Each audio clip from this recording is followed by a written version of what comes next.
లేదని తెలుసుకోవడం కోసం కొన్ని మనకి అక్కడ కొన్ని ఐడెంటిఫికేషన్స్ కనబడతాయి అన్నమాట.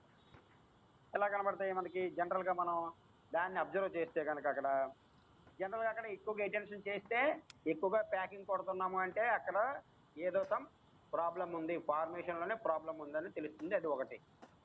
నెక్స్ట్ మనకి అక్కడ వీక్ ఫార్మేషన్ కనుక అయితే ఎక్కువగా దిగిపోతుంటే బాగా దిగిపోతుంది అనుకోండి, అక్కడ మనం ఏం చేస్తాం, స్పీడ్ రిస్ట్రిక్షన్ ఇస్తాం. స్పీడ్ రిస్ట్రిక్షన్ ఇస్తాం. ఫార్మేషన్ కనుక బాగుంటాం, స్పీడ్ రిస్ట్రిక్షన్ ఇస్తాం.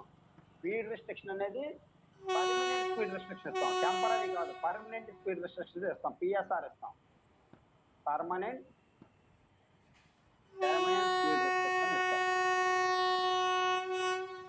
ఈ పర్మనెంట్ స్పీడ్ రిస్ట్రిక్షన్ ఉన్నటువంటి ఫార్మేషన్ ప్రాబ్లం ఉన్న వల్ల పర్మనెంట్ స్పీడ్ రిస్ట్రిక్షన్ ఇచ్చినటువంటి సెక్షన్స్ ఏమైనా ఉన్నాయా మీకు ఎవరికైనా తెలుసా?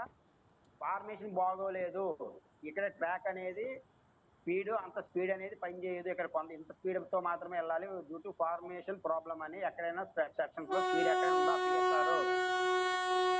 రాజమండ్రి గోదావరి బ్రిడ్జ్ అది అయ్యా, రాజమండ్రి గోదావరి బ్రిడ్జ్ ఫార్మేషన్ కాదు కదా అదే,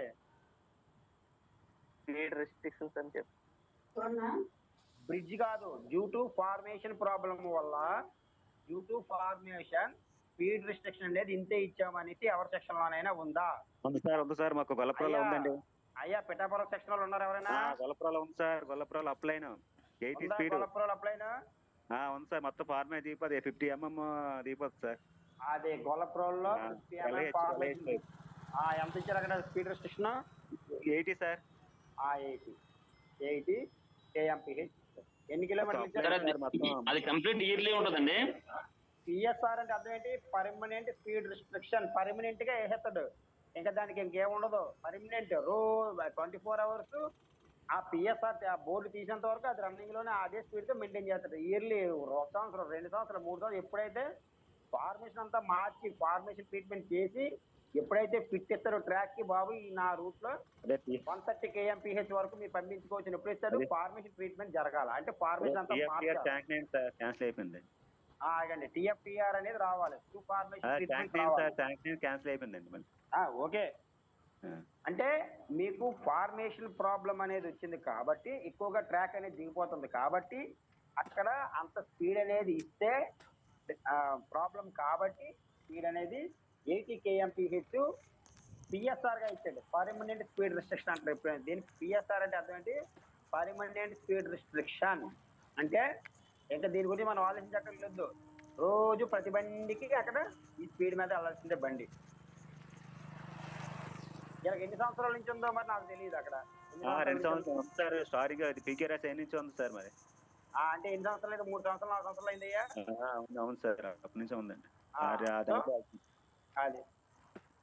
సో ఇటువంటి ప్రాబ్లమ్స్ వచ్చినప్పుడు స్పీడ్ రిస్ట్రిక్షన్ అనేది ఎంతో కొంత పర్మనెంట్ స్పీడ్ రిస్ట్రిక్షన్ ఇస్తారు. ఆ పర్మనెంట్ స్పీడ్ రిస్ట్రిక్షన్ మీద బండి వెళ్ళాలి due to formation trouble, formation problem. అంటే మన ఫార్మేషన్ ప్రాబ్లం ఉన్నంత వరకు పిఎస్ఆర్ బోర్డు పెడతారంటే పిఎస్ఆర్ అనే బోర్డు పెడతారా? స్పీడ్ బోర్డు ఏమైనా పెడతారా? స్పీడ్ బోర్డు పెడతారండి, స్పీడ్ బోర్డు పెడతాడు. ఓన్లీ 75 ఉంది సార్ మనకు. 80 ఉంటుంది పర్మనెంట్ స్పీడ్ రిస్ట్రిక్షన్ బోర్డు. ఈ పిఎస్ఆర్ బోర్డుకి ఏంటంటే జనరల్గా ఏ కలర్ ఉంటుంది అంటే బ్యాక్గ్రౌండ్ అంతా కూడా వైట్ ఉంటుంది, బ్యాక్గ్రౌండ్ వైట్ ఉంటుంది, లెటరింగ్ ఏమో బ్లాక్ ఉంటుంది, లెటరింగ్ బ్లాక్ ఉంటుంది. ఇది పర్మనెంట్ పిఎస్ఆర్ బోర్డు ఈ రకంగా ఉండాలన్నమాట. పర్మనెంట్ స్పీడ్ రిస్ట్రిక్షన్ బోర్డు ఈ రకంగా ఉండాలి. జనరల్గా మన స్పీడ్ బోర్డులు ఎలా ఉంటాయి? బ్యాక్గ్రౌండ్ ఎల్లో ఉంటుంది, దాని మీద ఏమో బ్లాక్ కలర్ లెటరింగ్ ఉంటుంది, అంతే కదా? ఏవయ్యా 30 బోర్డు 50 బోర్డులు చూడలేదా? అంతే సార్. బ్యాక్గ్రౌండ్ ఎల్లో ఉంటుంది, దాని మీద బ్లాక్ పెయింట్ ఉంటుంది. అది మామూలుగా temporary engineering signals, temporary speed board. అది టెంపరీ స్పీడ్ బోర్డు అంటే 2 రోజులు 3 రోజులు ఉంచుతాం, తర్వాత పీకేసి పక్కన పెడిచేస్తాం స్పీడ్ బోర్డు. అదే కనుక PSR permanent speed restriction board కనుక ఉంటే దానికి బ్యాక్గ్రౌండ్ వైట్ ఉండాలి, దాని మీద black colour painting, black colour painting, అదే ఇట్ మీన్స్ లెటరింగ్ అనేది బ్లాక్ కలర్ ఉండాలి, బ్యాక్గ్రౌండ్ వైట్ ఉంది. సో ఈ రకంగా పిఎస్ఆర్ అనేది ఫిక్స్డ్ చేస్తాం. ఇది ఫిక్స్డ్ గా ఉంటుంది, ఇది ఫిక్స్డ్ గా ఉంటుంది, దీనికంటే ముందు ఇంకేటి ఫిక్స్డ్ గా ఉంటుంది, కాషన్ బోర్డు ఫిక్స్డ్ గా ఉంటుంది. కాషన్ బోర్డు ఉంటుంది. ఈ స్పీడ్ బోర్డు తర్వాత ఏముంటుంది, టీపీ టీజీ బోర్డులు ఉంటాయి. టీపీ టీజీ బోర్డులు ఉంటాయి.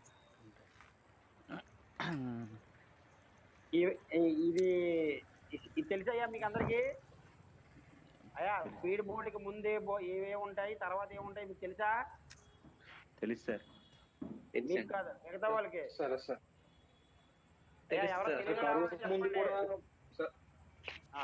కరువు ముందు కూడా స్పీడ్ బోర్డు ఉంటాయి కదా సార్? కరువు ముందు స్పీడ్ బోర్డు ఎందుకు ఉంటుంది? కరువు ముందు స్పీడ్ బోర్డే. ఆ కరువుకి ఎంత స్పీడ్ ఇస్తారో ఆ బోర్డు ఉంటుంది అంతే తప్ప ప్రతి కరువుకి స్పీడ్ బోర్డు ఉండదు. అంటే మీకు సెక్షనల్ స్పీడ్ ఉంటుంది. Sectional speed maximum permissible sectional speed ఉంటుంది. ఆ సెక్షనల్ స్పీడ్ ఫర్ సపోజ్ మన సెక్షన్కి 130 kmp స్పీడ్ ఇచ్చారు అనుకోండి. ఇక్కడ మీకు డీప్ కర్వ్ ఏదైనా ఉందనుకోండి, ఒక 6 degrees 5 degrees ఎంతో మరి కర్వ్ ఇచ్చుకుంటారు. ఆ కరువులో అంత స్పీడ్ వెళ్తే ప్రాబ్లమ్ వస్తుంది. ఒకవేళ డౌట్ పడితే కనుక అక్కడ మీరు స్పీడ్ రెస్ట్రిక్షన్ పెట్టుకుంటారు. అప్పుడు స్పీడ్ మెన్షన్ చేస్తారు. అంతే తప్ప కరువు దగ్గర స్పీడ్ బోర్డు ఉండాలని రూల్ లేదు. ఇంకే సెక్షనల్ స్పీడ్ కంటే తక్కువ స్పీడ్ కనుక మీరు ఇవ్వాలనుకుంటే స్పీడ్ బోర్డు పెడతారు.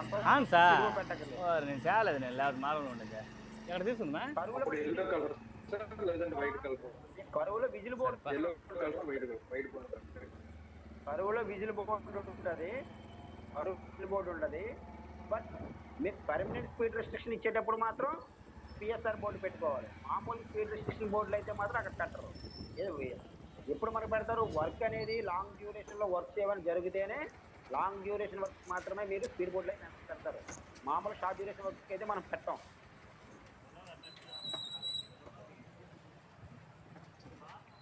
ఓకే, మనం టాపిక్ డైవర్ట్ అవ్వకూడదు ఇక్కడ. సో స్పీడ్ అనేది స్పీడ్ రెస్ట్రిక్షన్ అనేది మనకు సో అలా ఎన్నో సంవత్సరాల నుంచి లేదా ఎన్ని రోజుల నుంచో చాలా నెలల నుంచి స్పీడ్ రెస్ట్రిక్షన్ కనుక ఉంటే ఇక్కడ మనకి ఫార్మేషన్ ప్రాబ్లం ఉంది కాబట్టి ఇక్కడ మనకి ఫార్మేషన్ కి ట్రీట్మెంట్ చేయాలి. ఇక్కడ మనం ఈ సిచ్యువేషన్ లో ఫార్మేషన్ ట్రీట్మెంట్ చేయాలా, లాభం లేదు. తిరిగి ట్రీట్మెంట్ చేస్తేనే దానికి రోగం కుదురుతుంది, అంతవరకు కుదరదు. సో అది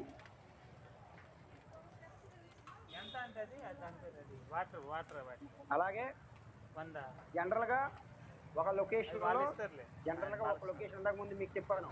జనరల్ గా పర్టికులర్ లొకేషన్ లో ఎక్కువ సార్లు కనుక మనం ప్యాకింగ్ కనుక చేస్తే, ఎక్కువ సార్లు కనుక మనం అటెన్షన్ చేస్తే, అంటే అక్కడే అసమానం వెళ్తున్నాం. ప్రతి నెలకొకసారి నెలకు 2 సార్లు అక్కడికే వెళ్తున్నాం. ప్యాకింగ్ కొడతాం, దిగిపోతుంది, ప్యాకింగ్ కొడతాం, దిగిపోతుంది, ప్యాకింగ్ కొడతాం. అటువంటి లొకేషన్స్ ఉన్నాయనుకోండి, ఏదైనా స్ట్రెచెస్ లో ఎక్కువసారి మోర్ అటెన్షన్ కనుక ఒక లొకేషన్స్ లో కనుక ఇస్తే దానికి కూడా ట్రీట్మెంట్ అనేది అవసరము. ₹20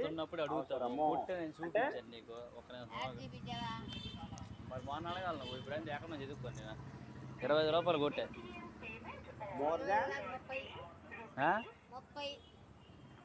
ఏంటి స్వామి ఈ టైం కూడా సాగు కూడా తెస్తానులే.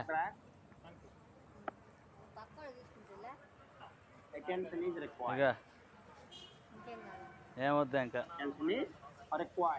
అంటే నార్మల్ ట్రాక్ కంటే సేమ్ ఇదే సిచ్యువేషన్ ఉన్నప్పుడు పుట్టు చూపించిన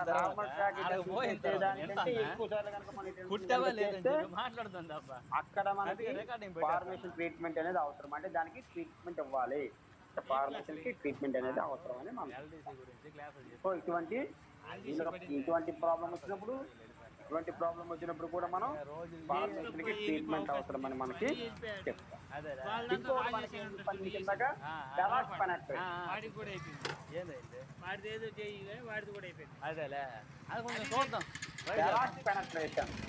పెనట్రేట్ అయింది.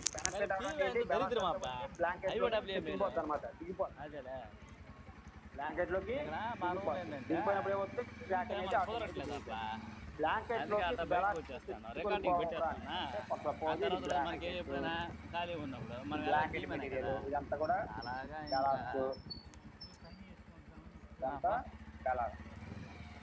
ఇది స్లీపర్, అనుకున్నా. ఇది బెలాస్, ఇది బ్లాంకెట్. వెళ్ళారు కదా రాంబాబులో క్లాసులు చెప్పారు కదా. ఈ బెలాస్ట్ అనేది బురద కలిసి ఇలా మన వాళ్ళందరూ చేరారు అందులోనే. ఈ టైం మాకు కాబట్టి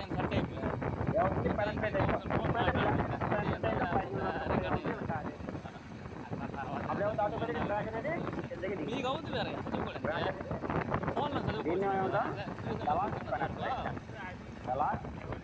పెనట్రేషన్ అది మనలో ఉండాలి కదా.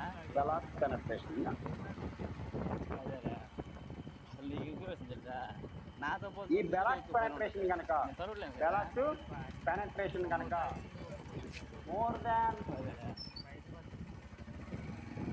అవును 30 అది సెంటీమీటర్ ఈరోజు నీకు వదిలేశారు కదా ఇంకా ఫ్రీగా 30 సెంటీమీటర్ల కంటే ఎక్కువ కనుక పెనట్రేషన్ కనుక జరిగితే నిశాంత్ బెలాస్ పెనట్రేషన్ అనేది మోర్ దాన్ 30 సెంటీమీటర్స్ అంటే 30 సెంటీమీటర్లు అనేది అంతవరకు 30 సెంటీమీటర్ వరకు కనుక మీకు బెలాస్ పెనట్రేషన్ జరిగింది అనుకోండి అంటే ఫార్మేషన్ టాప్ నుంచి 30 సెంటీమీటర్స్ వరకు 30 సెంటీమీటర్స్ డెప్త్ వరకు ఒకవేళ మీకు బెలాస్ కనుక పెనట్రేట్ అయింది అనుకోండి బెలాస్ కనుక పెనట్రేషన్ కనుక అయితే అంతే వినాయక చవితి కొంచెం బాగుందంటే అప్పుడు మనకి ఆ ఫార్మేషన్